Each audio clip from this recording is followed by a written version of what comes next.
mashg'ulotim, janubda mezon yoshim oldi.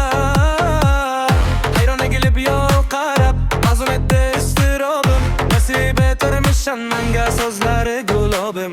Yezing yoqimli ko'zlaringni sog'indim, sog'indim. O'sha zararli qarashlaringni sog'indim, sog'indim.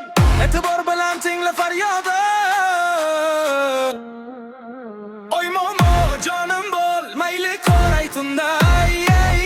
Termulay, uxlamay, so'zlari shirin yoqimli, yoqimda. Oy oy oy deb shunday erkalay. Oy momo jonim bol, mayli qoray tunda. Termulay, uxlamay, so'zlari shirin yoqimli, yoqimda. Oy oy oy deb shunday erkalay.